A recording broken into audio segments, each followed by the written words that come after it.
The audience to the program, pleasure to welcome to the program Alvin Ostroff.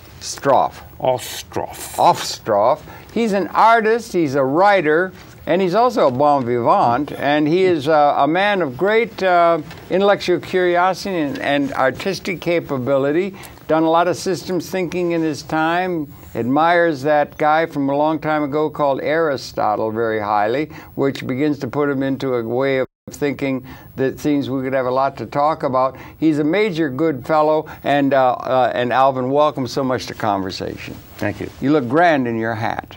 Thank you very much. Okay. I can take it off. You can if you want. You can do whatever you want. Those lights are very there, bright. you look good always. Okay, I always look good. All right, that's good. Alvin, we ran in the other day. We had great communication in that, and it was a great pleasure. We're going to show some of your artwork in that because you are a major artist and so forth. But would you please, as we like to do, share your own background, born and raised, educate a little bit, and then let's talk about cabbages and kings and the human condition and art and so forth. But share your own background, if you would, please. We like to do that here. Well, I was born in New York City on December the 10th, 1927. 27, okay. That makes me 84. Boy, we're good. Grew up in Manhattan. Went to elementary school here. And then the war broke out, 1941. And my father had deserted the family when I was little. And my mother looked after me, but I lived as a foster child. Oh, really? This was the Great Depression. Yeah. And my mother worked in Manhattan, and I lived mostly in Brooklyn. Okay. Much of it around the Sheepshead Bay area. Yeah. With a foster family, or what? Or with your mother? Different foster families. Not with your mother? No. My mother was working. This was the Great Depression. Yeah, she was working to the point where she could not be relating to you, or I don't mean to. No, on the weekends I would. Oh, I see. They'd give me a nickel, and I would take the subway to Manhattan and spend the weekend with her. Yeah. In Midtown Manhattan. Was that? I don't mean to pry or anything like that. Was that a warm relationship between you and your mother? I mean, very stressful in economic terms and so forth, or what? I think the setting of early nurture and all that is really important. And yeah, no, she stood by me. We didn't live together until she got a job in Washington when the war broke out. Yeah. And she worked in the Pentagon. And we got a little house in Arlington, Virginia, where we lived together. And you were united as a family then? More or less. More or less. There's a little question mark there or something. Yeah. I went to art school there. Oh, you did? Corcoran. Art school, and in New York I went to Pratt Institute in Brooklyn, and there's a school that's now defunct called the School of Industrial Art. Oh, right. And I went there for about a year before moving to Washington. So you sort of knew you were artistically inclined from an early age, or you could look back over it and see that you were, because you obviously have been. Well, my mother kind of pushed me into it. Okay. And I greatly admired the great American illustrators, the magazine illustrators of the time. Yeah. There's one called Al Parker. Okay, and he's been forgotten. Yeah. But these magazines publish short stories, and they were illustrated by a whole spectrum of illustrators. Was there a genre like of that, or was Norman Rockwell is the Norman Rockwell's he's the only Saturday one that's still remembered today. Right. But I especially admired Al Parker, and. I'll show you something. Yeah, please. If you have anything, you got some things here This to show. happened very recently. Okay. I was working away, and I took a drawing that I made in the Art Students League. I attended the Art Students League. I was a monitor there. At 57th Street. And I took a drawing, and I said, I'm going to do an Al Parker type painting based on this particular drawing. Okay. And the drawing was done from life. Okay, now in the art school. Yeah. Now what I'm going to do, Josh, I'm going to hold it up here, and I guess if that, and then if you can come in when you get a chance, I'll hold it steady, and we can come in on focus. Yeah, talk to it. That's beautiful. Yeah. That was his life drawing at the Art Students League, right? Yes, this was done from a live model in a class at the Art Students League. And I especially like this model and this drawing. And I decided to try to see if I can make an Al Parker type painting. Is this similar to the kind of figurative stuff that Al Parker did? I'm not familiar with it. No, I just this doesn't look like Norman Rockwell. Nor does it. Norman Rockwell is a kind of folksy American. Yeah, right. Al Parker was very sophisticated. A real artist. He sort of, you know, the upper echelons of American culture. And he, the high society type. Okay. And he illustrated these short stories that appeared in the Saturday Evening Post and many other magazines. By the way, the short story seems to have died as an art form. Do you think so? Yeah, it seems to have been. Along with illustration. Along with illustration. Now the digital camera, the color is so brilliant and perfect that you didn't need a painter, because in those days, you needed a painter to bring out the colors. Now let me ask you, while I've still got this up, is there something you'd want to talk to with this particular thing you did recently that was following on Mr. Parker? Yeah. Or shall I put this down? Al Parker version of this, or my idea of what Al Parker was like. Can I put it here? Yeah, by all means, sure. Why not? Here. Yeah. That's the drawing, the original drawing, made from a live model in the Art Students League. That was recently? Oh, about 5 years ago. Okay, that's relatively recent, yeah. And this I've done recently. Just the other day. Okay, well, you're still pumping it out. That's great. This is my Al Parker style. Okay, let me hold that up so we can see. This is Al Parker. Do you have anything of Al Parker? No, he's disappeared into history. But this is along the lines of Al Parker. Yeah, this is along the lines of how I imagine his style was. And this is what you admired even as a youth, right? Pardon? You admired this style, or him, when you were young. Even, and this use of color, by the way, this use of color and composition is specifically American. Is it really? Yeah? I find it so. No Europeans even tried, it's like jazz, you know. That's American. It's an American art style. Form. Yeah, style, Genre. Not genre, no. It's a style. Yeah, style, okay.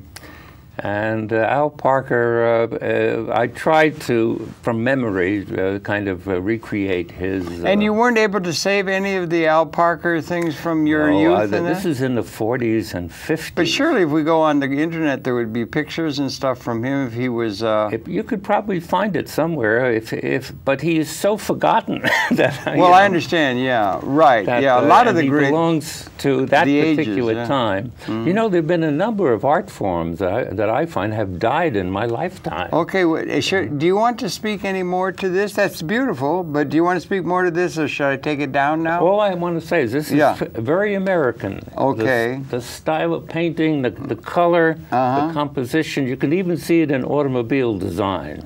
Really? This way of shaping things, of forming things, and combining colors. Yeah, there is often a comparison between automobiles and the feminine form. Yeah.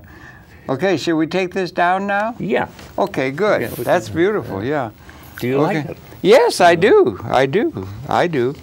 Anyway, he's a very sophisticated type of illustrator. Okay. Well, Norman Rockwell was folksy. Yeah, he was. He was very clever and very funny. Brilliant. And he couldn't exist today because the illustrators have vanished. Well, that's really something. I hadn't realized that. He was a cover of Saturday Evening Post.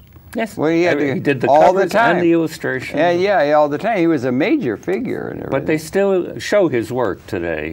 He's still remembered from that time, but Al Parker is not. Yeah. He's forgotten. Well, well, that's probably the case when you think of, I'm just thinking generically now, or of the human condition and everything.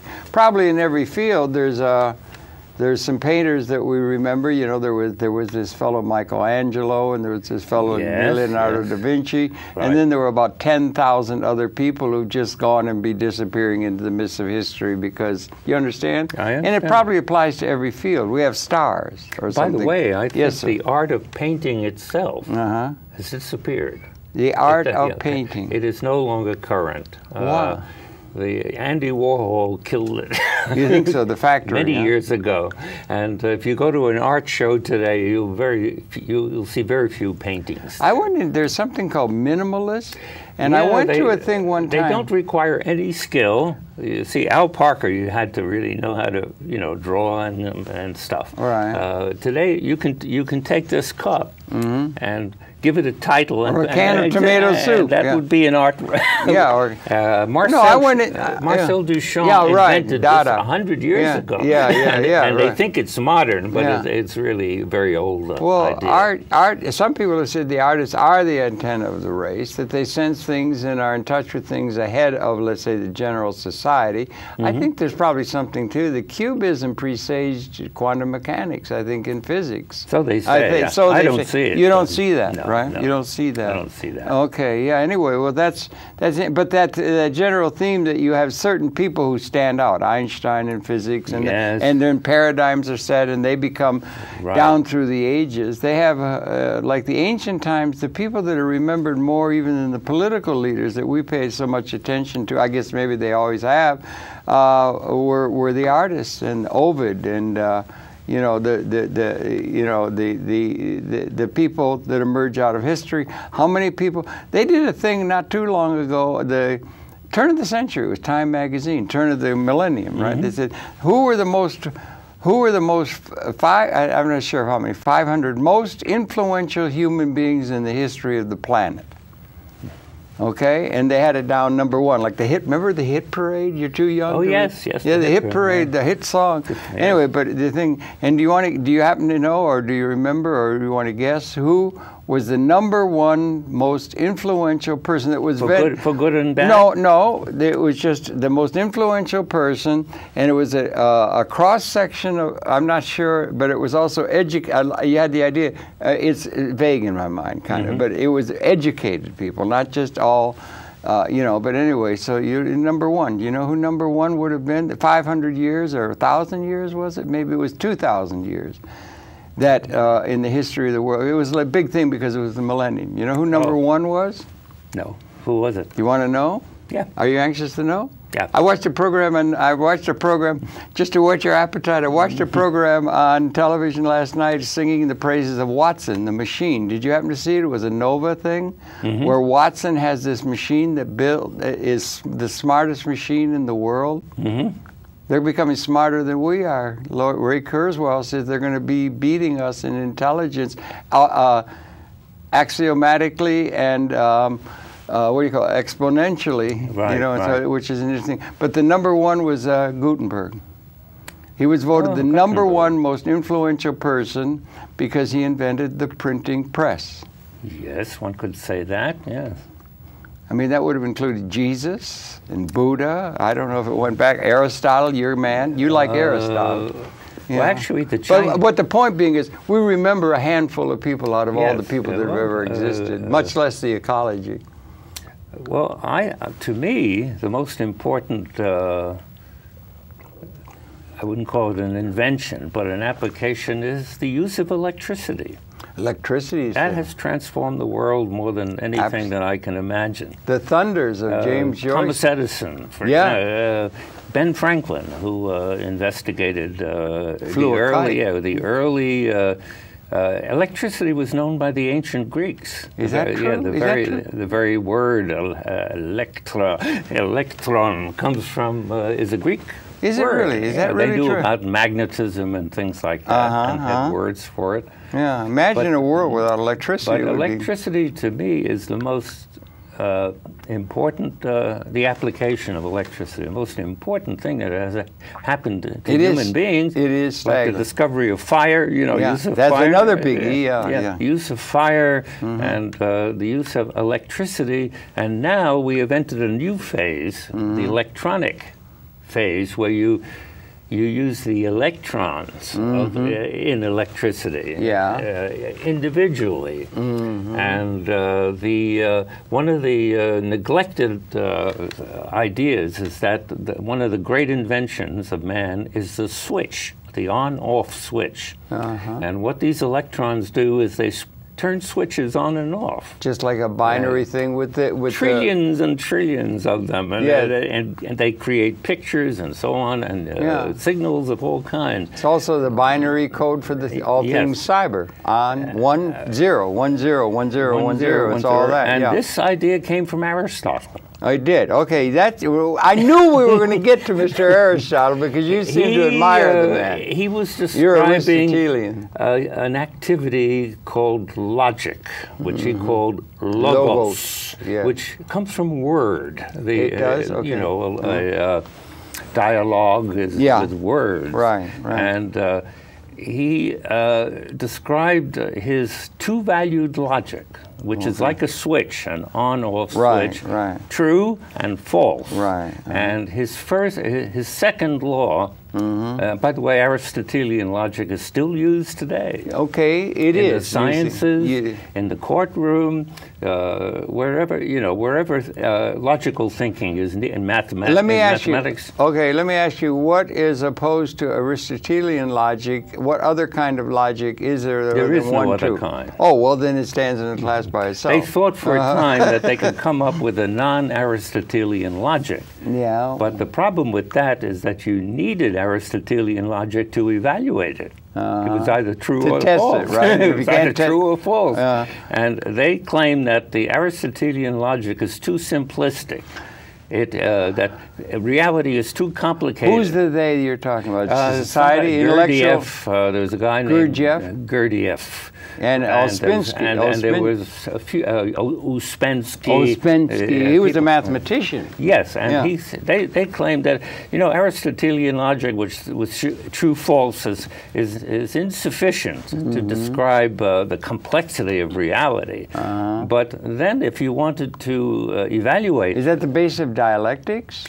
Yeah. Yeah, okay, True, go on. false. Yeah, right. And they are mutually exclusive. He has the law of contradiction. A statement, and it's only about statements. It's not about things. Yeah, okay, yeah. Things either exist, as you say they do, or they do not. There is no... And he said there is a excluded middle. In other words, there are no degrees of true and falsehood. They are absolute designations. That's interesting. What do you think of the term synergy or synergetics?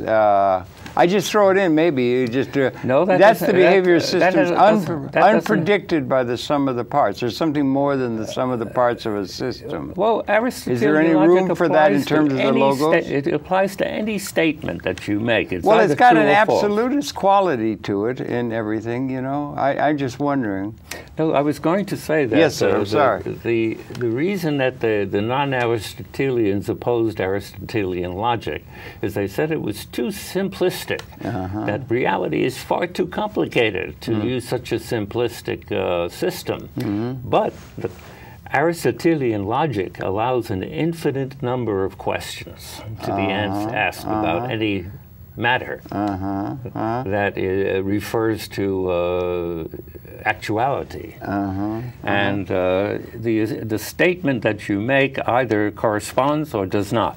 There is no middle. He said there's an excluded middle. He had the law of contradiction, which I'm a firm. I can't contradict it. You can't contradict the law of contradiction. It holds in every case. And the law, what he called the law of identity, which is his first law, that means that when you make a statement, you must define your terms so clearly that both sides, both sides of the argument are clear about what it is they are talking about. I've been going through things in the courts. It's not always that way in the court of law. Well, as much as they try. They attempt to do that. But what they do is they try to make their side of it as clear as possible in one direction. It's called propaganda. It becomes propaganda. I know, but the problem with the courtroom is that you're dealing with an event that occurred in the past. That's true.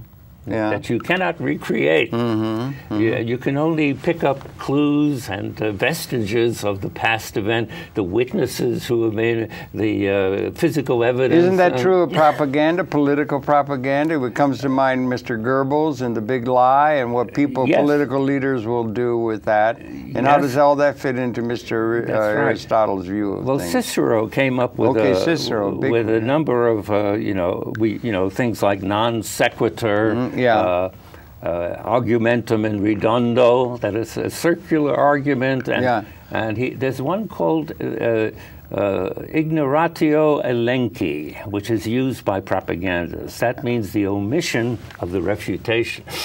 Omission of the refutation. Not the obliteration of the refutation. It is to put forward an argument that is false. It's called... without revealing the refutation.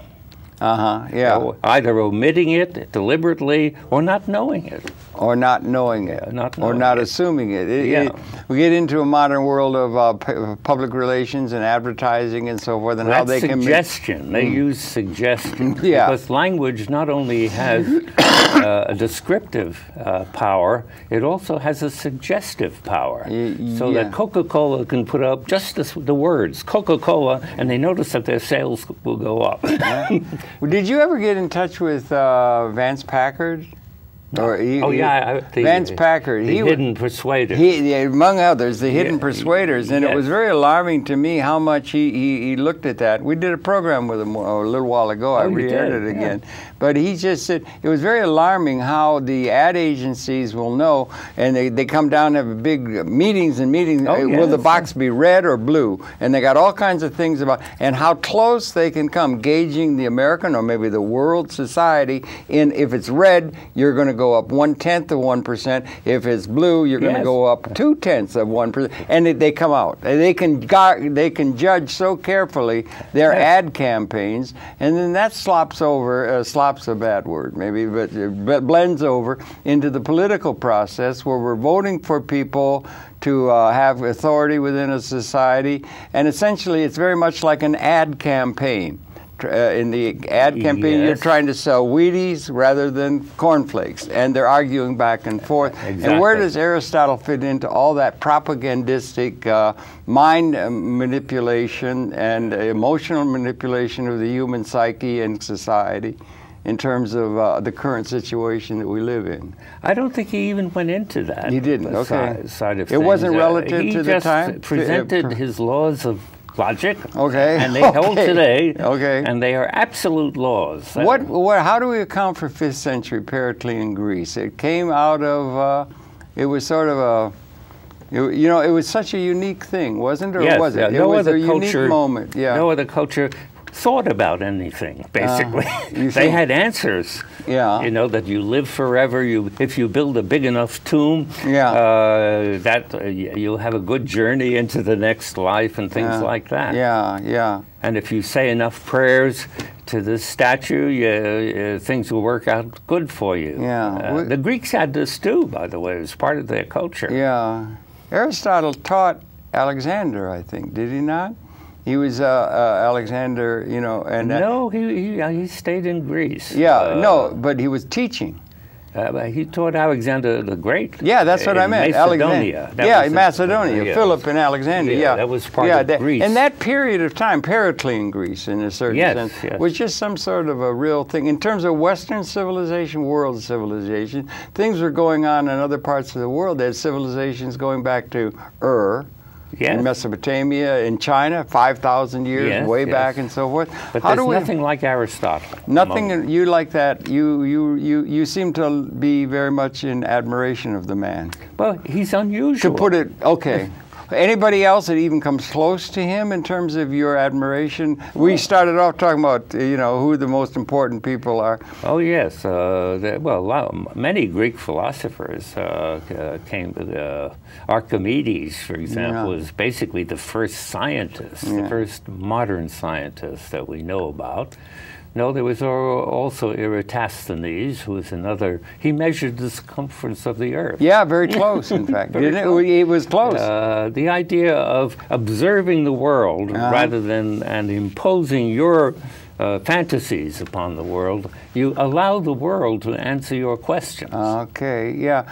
Is that part of, just jumping around here and everything, is that part of the Western tradition that would then also encompass, in a religio way, you know, the monotheistic view of things, as opposed to, let's say, the Vedic, where we had an ancient civilization? So Rudyard Kipling said, the East is East and West is West, and never the twain shall meet. There's a difference. Or you could divide it down into male and female, black and white, all of the redundancies of a view of the universe and so forth, that the Aristotelian and the Greek, Periclean Greece contribution was core to what we call the Western tradition, and came to influence the European and the Western view of the world, as opposed to, let's say, the Eastern. And that would be religio, that would be Vedic and monotheistic, Judaic, Christian, Islamic.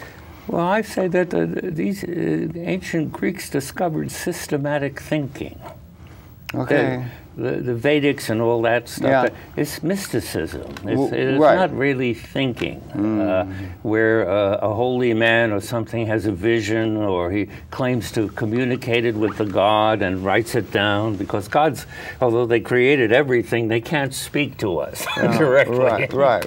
They have to have a secretary. But we've come to have that in the West too. We've got the Christianity. Yes, and we have a self-reflective consciousness coming out of evolution that gave us the ability to contemplate the larger issues that I don't think the creatures that preceded us, much less those of the ecology, can give much thought to the larger issues of what's it all about, Alfie, if you know what I mean. No, they did. They had answers. They thought that they received messages from the great beyond, and they had a priesthood that conveyed these messages. Well, we've had that in the West also. And we had that in the West. We call it God. We call it God. Yeah, but the struggle between rationalism and mysticism still goes on to this day. Well, can we convert that into consciousness and materialism? It seems to be the East is of the assumption that consciousness is pre-existent and your relationship to the material world grows from that consciousness, and the West is that consciousness is pre-existing, and I mean materialist reality is existing, and consciousness grows out of that. If you can understand what I'm saying. I don't know if that makes sense. I'm trying to divide the world along East-West, male-female, black-white, all the kind of parts of a dualistic view of the universe. And the West as well have two, today, anyway, have two conflicting approaches to the reality, to experience. The epistemology or the ontology. Even today, the ancient Greeks discovered empiricism, where you allow your perceptions to answer your questions about that you put to the world. It's very well illustrated by Archimedes. Eureka! The story goes, I don't know if it's a legend or whether it's true, that a Greek king received a gift of a golden crown with very elaborate decorations all over it. And he wasn't sure if it was really gold. And he asked Archimedes, can you tell me if this crown is genuine gold? And Archimedes thought didn't about have the it. atomic weights, No, he invented the specific gravity. Now, this is a tremendous breakthrough in order to answer this question. That every material, every element has a weight by volume. The periodic table. No, not the periodic. It's the specific gravity table. Periodic table deals with atomic numbers. The fact that we can count the electrons. I know. And neutrons and protons exactly is such a staggering thing. That's Mendeleev. Mendeleev was Russian. You got a Russian background? It was Mendeleev. Yes. Was a great. He had. I remember always there were 92. That and is now I staggering. find. Yeah, I know, but no, but in Let he. me finish my Oh, story. go ahead. By all okay, means. Yeah. Archimedes pondered this, and he came up with the answer.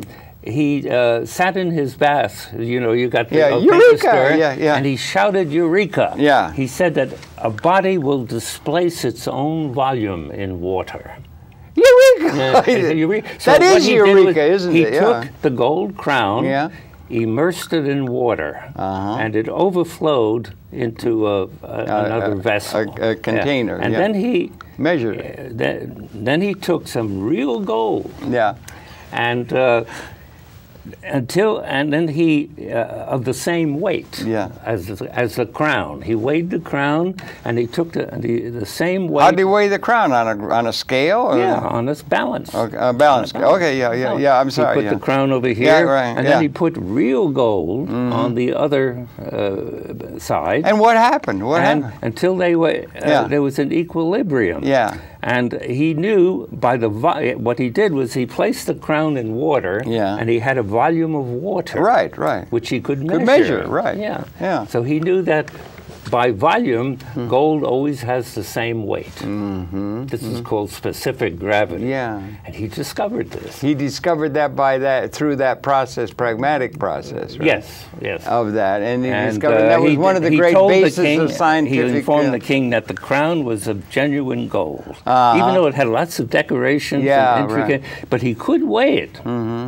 He got the weight of the crown, and then he got the weight of gold, the equivalent of gold, and he knew that gold always has the same weight per volume. That's really interesting. So that's part of the building of what we call the scientific process. Yeah, and that's important. Yeah, it's amazing. and Mendeleev was Russian and so forth, and the periodic table. People are in the sciences. Well, that's much later. Well, of course, I know that. That's just coming turn of the century and everything. But he had there were so many at the time when he was younger or something, so many elements that could be identified, atomic elements and everything. Right. And he had predicted, I don't know what the exact numbers were, but this I remember just being a history major. He predicted an undiscovered element. Well, he discovered, and I just put it out of the blue. There were 50 or something. Yeah. And he said there will be 92.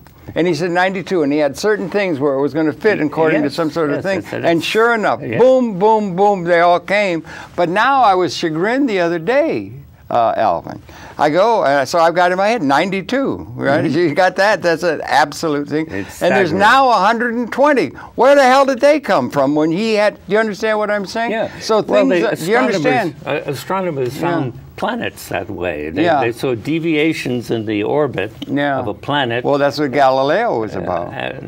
It was the orbit pathways of Jupiter. Kepler did that. Well, Kepler, but also Galileo and Copernicus. Galileo discovered that because he was at that time they had a false Aristotelian cosmology. Well, that's a problem. It was false. And the church liked Aristotle, and Galileo disproved him. Now, how could he disprove anybody so adroit as... We're going through the history of science. Well, a little bit. Science is important. Well, he invented the telescope to start with. Yeah, right. Which was already, the microscope was already invented in Holland. Had a Ludwig or something. Ludwig or something like that. Yeah. And he turned it around. He put the one lens the other way, and it turned into a telescope. Right. So he was able to observe planets. Now, who are we talking about? Galileo. Yeah. And he was particularly taken with the orbit pathways of Jupiter. That's right. And and there were people who were trying, and he was only let off the hook by the Catholic Church about 12 years ago for showing that they put him in house arrest. They arrested him that we're not the center of the universe. I oppose these institutions that are anti-rational. Anti-rational. Anti-rational. I'm really sad to say that Lynn Margulis just passed. I'm not sure if you were familiar with Carl Sagan. There's Carl Sagan. Yes. Yeah, that was his wife, right? And she was probably the leading biologist in the world. I think she could have very well been. She just passed. It was a real sad passing. A real scientist. And She wrote a book, among others, Dazzle Gradually, that you can't put down in terms of science for the layman and everything. But we're talking about the scientific process, and the reason I was talking about it is she was alarmed, and she died too young for, you know, and everything. It was really sad. It came out of the blue. But she was voicing very strong objection to the politicization of the scientific process that's going on now. The peer review, that what do they review, who gets tenure, this kind of thing, and that the scientific process itself is under attack. It always and so has we're been. talking about it always has been. Well, no, seriously, in a way, for political reason now. Because they can manipulate things, buy people off, and that kind of stuff. But I know I bring that up only because we're talking about science, and we're talking about the means by which we can get at some understanding of what the larger systems are and everything. It's very important, and it's all being subjected to this political thing now. It always has been. Well, it always has. It doesn't vary from time to time. We had the Enlightenment. There was some things happen. The idea of the politicization or the narrow thinking of the means by which we can know what the truth is as it's evolving and emerging out of us. No, there's always been a conflict. Okay, well, yeah, but you know what I'm saying. It's an ontologic problem. Between rationalism and mysticism. Well, you break it down into a dialectic. It's very simple. Right? Science is strictly empirical. Mm-hmm. That is the final arbiter of truth. If you make a claim that has an objective purport, then the burden of proof is on you to demonstrate, QED, quod erat demonstrandum, that what you are saying, your statement, corresponds to what is observable. But then we thought that there were 92 elements, and all of a sudden now out of that we had that basis of understanding of things. And then we find now that they said there's 120. Well, we created what? Yes. Well, then all right. New elements. But the one is staggering. Yeah, right. And also, there's this thing out of evolution because you got a unique capability to extend consciousness into the environment and make it other than in an Eden-like sense. So, do you think there are absolutes? Any absolutes? You do believe in absolutes? I don't believe in them. I observe them every day. You observe absolutes, all right? See, I tend to think that there are no absolutes. I am in New York City. That is an absolute statement. Yeah. New York City is on the Atlantic Ocean. It's an absolute. It's on the planet Earth. You know, this is an absolute location. Well, speaking of great minds, I like Buckminster Fuller a lot, and he came up with what he calls synergetics.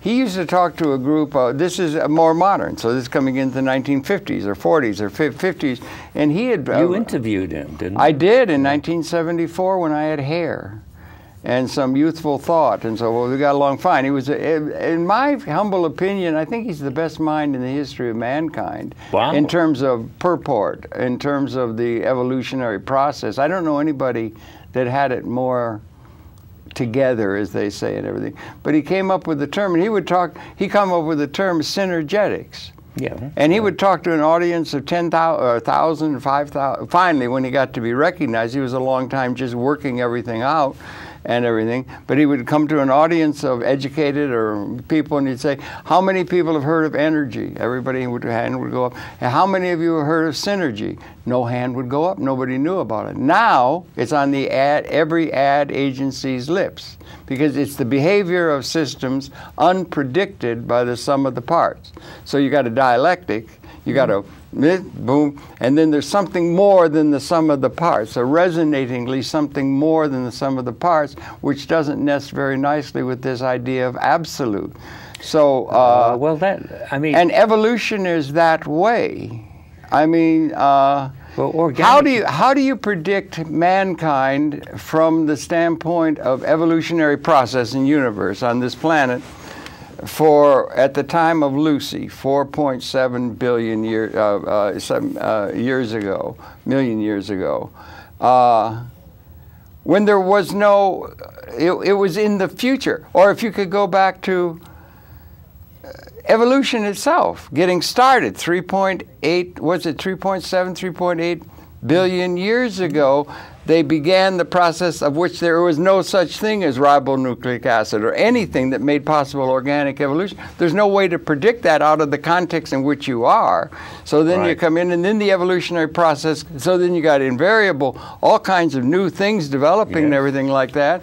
And then within that even, you don't know what is in the future or what the changes are going to come.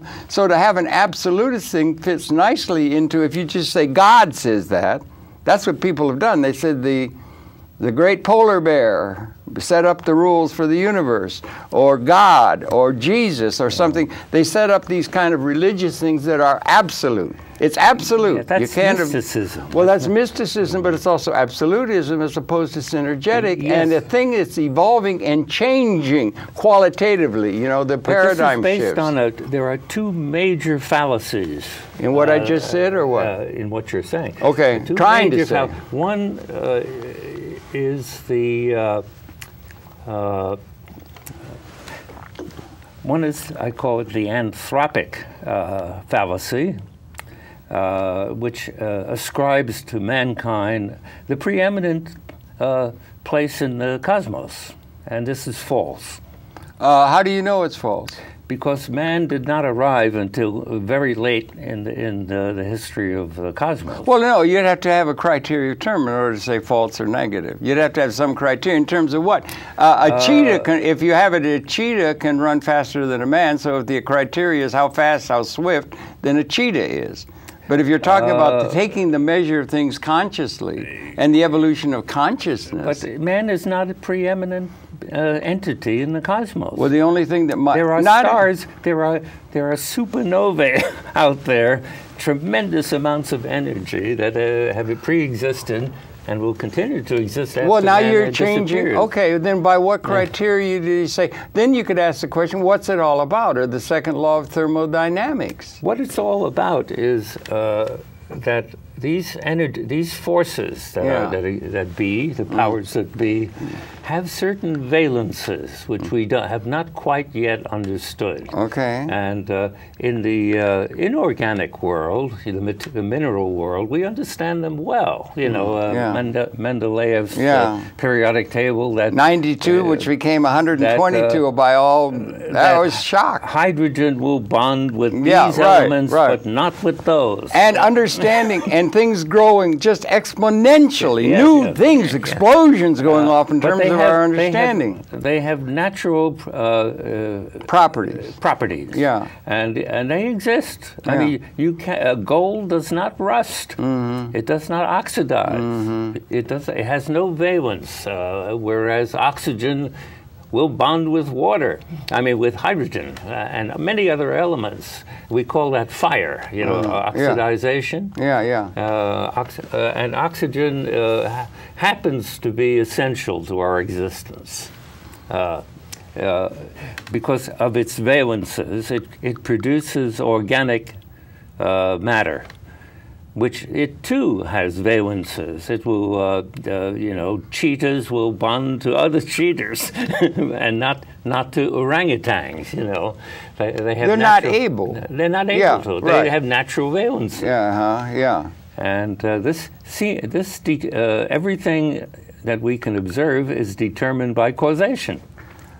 Well, all right. Causation is determined by the intrinsic properties of the and then it goes back. Now, we didn't know at Galileo's time, we didn't know, and then we get back and now we know, at least it's theorized. We didn't know that magic year. We had Apollinaire, 1905. We get special theory of relativity. So the physics are beginning, and then general theory, and then we get to that, and then we get to Mr. Teller. With the you know, all of that, and it's going, and it's like we've been here. I think it's generally agreed. Again, back to Lynn Margulis and the idea that all kinds of takes on the understanding of things in a large way are being propagated by people. A lot of it for political reasons or for some sort of thing and everything.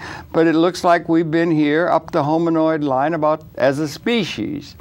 About 200,000 years. Yes, in our current form, In Homo sapien, We're we're all one, we're all African. And more or less we can agree on this and everything from the DNA and so forth. Did I tell you, Alvin, I had my DNA done?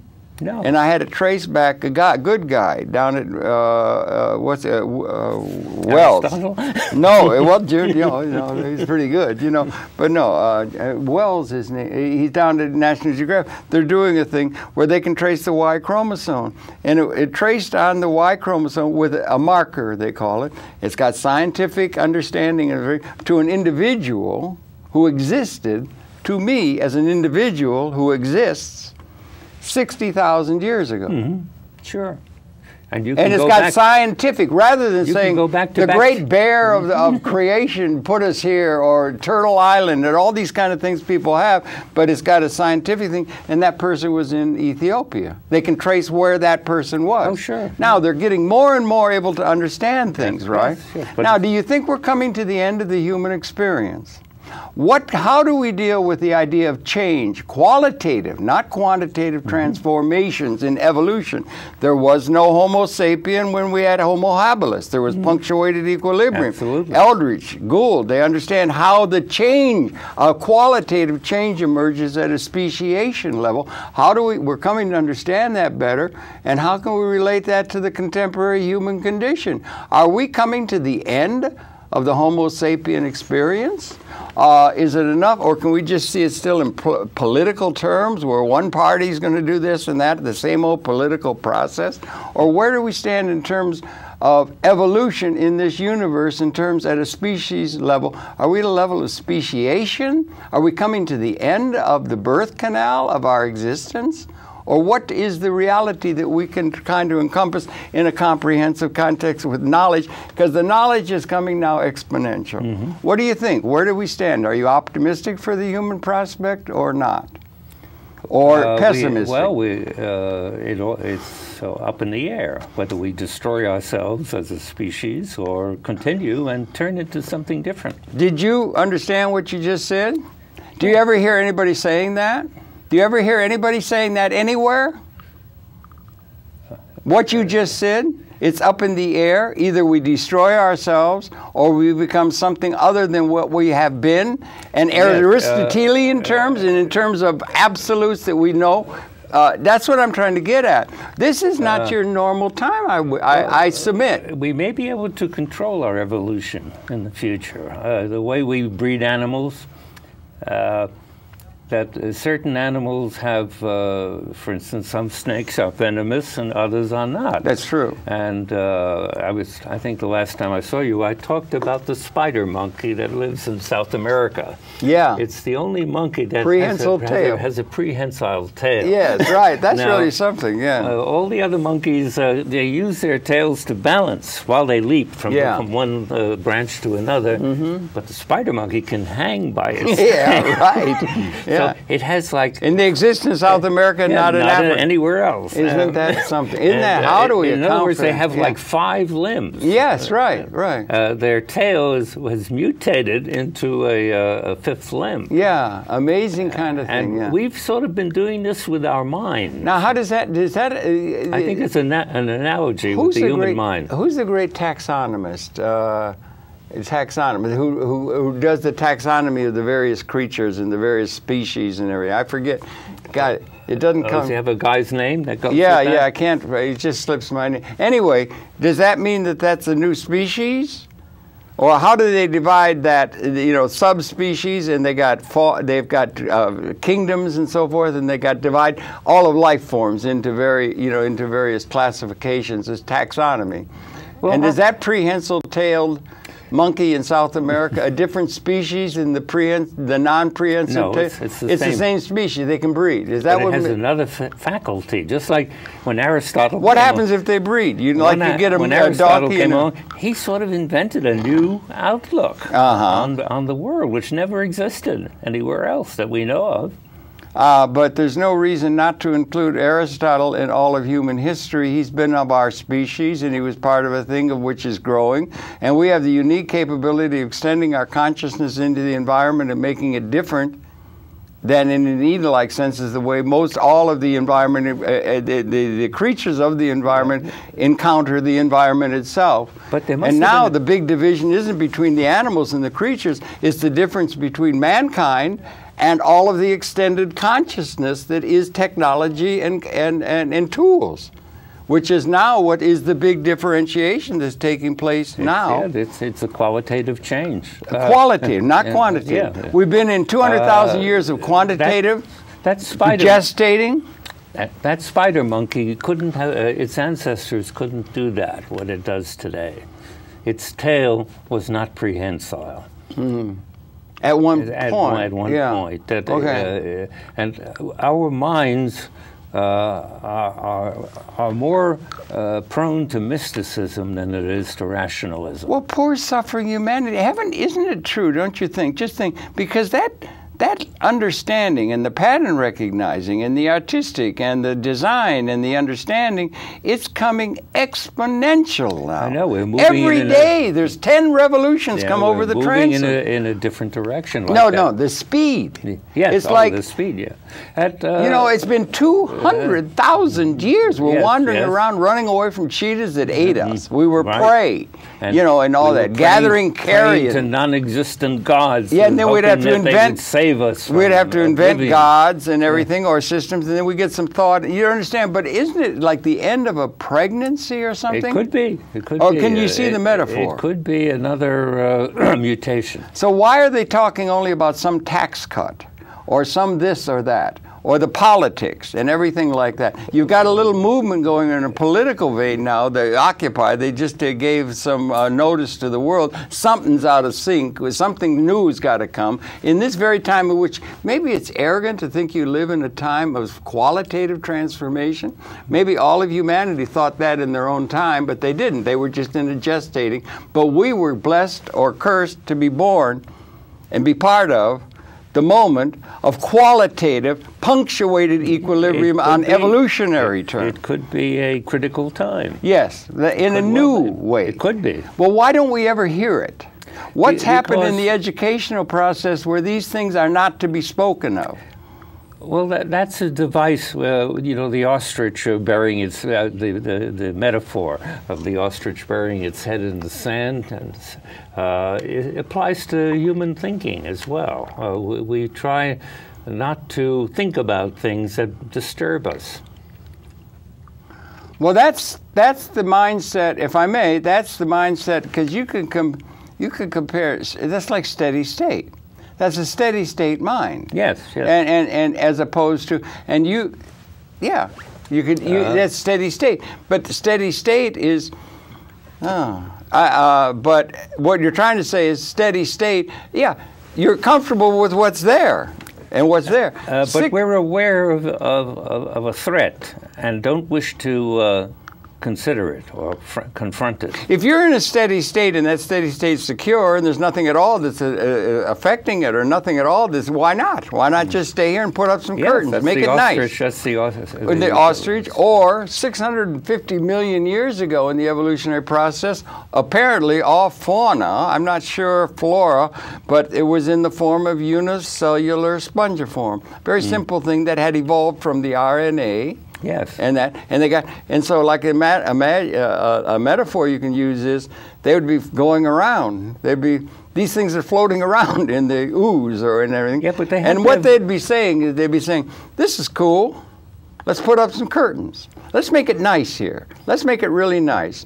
And that thing would go. And then there was something going through it. There was something going through that process. And that let's put up some curtains would be a female principle. Eastern, and then what's going through it would be a male principle.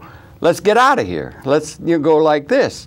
And then what you're looking for is something that informs the whole rather than some ego trip in terms of politics. Do you understand? Yes, yes. Napoleon, come on, let's go to Moscow, and they all died. You know, off some sort of thing. Hitler did the same. Hitler did this as another prime example. Yeah. Do you understand? But now so it would stay. People would want to just put up with anything if they don't. But now it's getting to where there's now the weapons are species lethal. Yes, yes, if you're right. Chapter and verse should be presented on Yes, that. Aristotle would insist that's a reality that you have to make available to people, that we no longer, since about 1970, can suffer and just say, oh, we can just muddle on through and everything. We've now got weapons that, if they're unleashed, would destroy the entire Homo sapiens species since about year 1970. Why is it never mentioned? On the television, in the thing, by our political leaders. Well, and the other side of our reason we don't denounce mysticism. Well, that's coming. They're denouncing. I'll give you another fallacy. They're denouncing mysticism now. Fallacy. Secularism's coming up very strong. Another fallacy, which is major, but is never discussed. We've only got 4 minutes, so get it all in a soundbite. Use haiku. Use haiku. I could say it in just one sentence. Okay, good. Belief alone does not constitute proof of what is believed. The notion of taking things on faith or having faith-based ideas is a fallacy. Okay, very good. We've been living by that's all there is to say. Well, okay, that's good. We've been living by that, and God, they've been suffering. It's such a long haul up Mount Sisyphus. But there are two kinds of belief which often get confused. One I call believing in, which is to advocate. That are believing in capital punishment or democracy or thing. Yeah. And there is no true false involved in that. The only thing that's involved is, do you really advocate this position? That's all. That's it's the only political. question. But believing that it needs proof. If I believe that the Empire State Building is in Brooklyn. That's a false statement. Yeah. And it requires corroboration and proof. Okay, well, I asked you a statement then, and the thing is that something qualitatively new is emerging, and one of the things you can measure that is a couple sides of a dialectic. One is the destructive capability of that extended consciousness.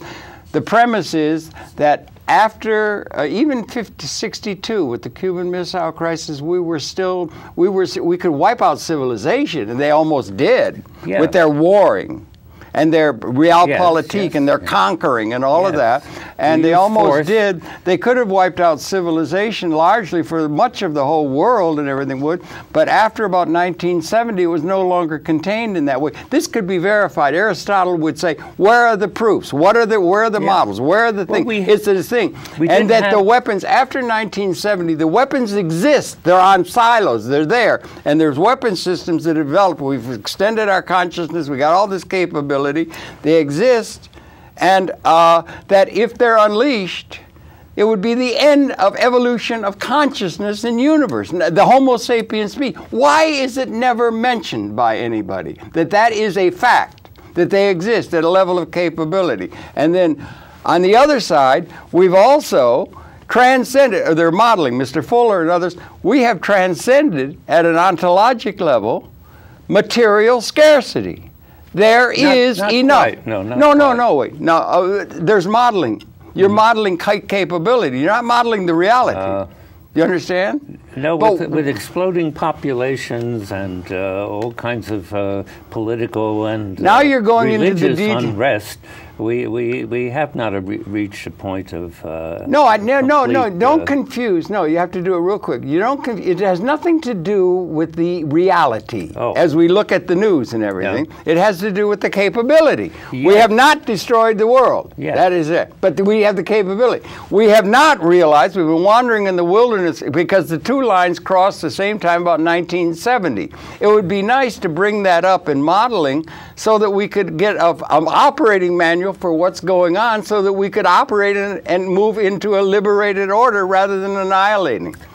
Why is it never mentioned? I told you there is a conflict that goes on to this day between reason and mysticism. It continues. And- Thank you very much.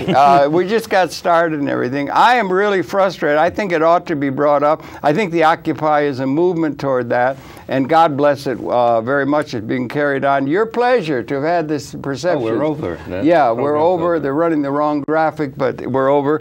And how do you pronounce your last name again? Ostroff. Ostroff, a Yeah. good Russian name. Yes, Yeah. Ostroff. We could talk to you forever. This is the beginning of a beautiful friendship. I hope Beautiful so. friendship. Thank you for viewing. We'll be coming back again tomorrow. Thank you. Sorry we ran out of time. Are we going to do another one? No, we can't now. Oh, We have to okay. do another one about Alvin. We have to do another one about stress. Oh, I meant to mention, I didn't get around to the other. I have two artistic things going now. Oh, good. And the other one is abstraction. Yeah. And this is based on an American abstractionist called Paul Jenkins. Okay. And this is sort of in his vein. Can't do it now. We have to rush. Yeah. We have to do What another do you program. like it? Or? Yes, I like it. Yes, I like it.